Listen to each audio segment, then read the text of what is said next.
রাজধানী ঢাকার চিরচেনা যানজট নিয়ন্ত্রণ এবং ট্রাফিক ব্যবস্থায় শৃঙ্খলা ফিরিয়ে আনতে এবার নতুন প্রযুক্তির ছোঁয়া লাগছে।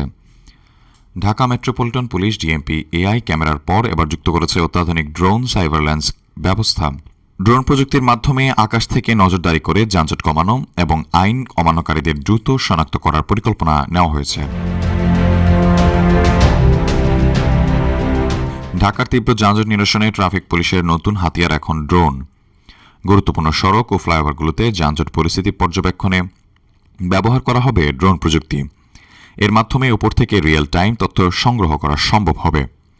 ডিএমপি ট্রাফিক বিভাগের মতে ফ্লাইওভার বা এলিভেটেড এক্সপ্রেসওয়েতে হঠাৎ কোনো গাড়ি বিকল হলে বা দুর্ঘটনা ঘটলে তা শনাক্ত করতে অনেক সময় কঠিন হয়ে পড়ে। ড্রোন ব্যবহারের ফলে এখন থেকে নিখুঁতভাবে দুর্ঘটনার কারণ ও স্থান চিহ্নিত করা যাবে, যার ফলে ট্রাফিক পুলিশ দ্রুত ব্যবস্থা নিতে পারবে।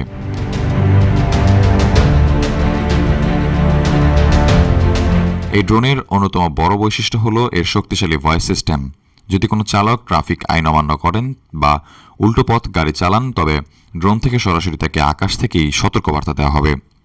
প্রাথমিক পর্যায়ে ড্রোনের ভিডিও ফুটেজ দেখে ট্রাফিক সার্জেন্টরা ম্যানুয়ালি মামলা দিতে পারবেন। তবে ডিএমপির ভবিষ্যৎ পরিকল্পনা রয়েছে এর সাথে অটোমেটেড নাম্বার প্লেট রিডার প্রযুক্তি যুক্ত করার। এটি সফল হলে আইন অমান্যকারীর গাড়ির নাম্বার প্লেট স্বয়ংক্রিয়ভাবে স্ক্যান করে মামলা দায়ের করা সম্ভব হবে। ইতিমধ্যেই এই প্রযুক্তি পরিচালনার জন্য ট্রাফিক পুলিশের সদস্যদের বিশেষ কারিগরি প্রশিক্ষণ দেওয়া হচ্ছে। তেজগাঁও ট্রাফিক বিভাগের প্রশিক্ষণ শেষ হয়েছে এবং আগামী সপ্তাহ থেকে উত্তরা বিভাগের প্রশিক্ষণ শুরু হবে। ডিএমপি ট্রাফিক বিভাগ স্পষ্ট করেছে যে এই ড্রোন চালুর মূল লক্ষ্য শুধু মামলার সংখ্যা বাড়ানো নয়, বরং নাগরিকদের মাঝে ট্রাফিক আইন মেনে চলার প্রবণতা বাড়ানো এবং সড়কে শৃঙ্খলা ফিরিয়ে আনা।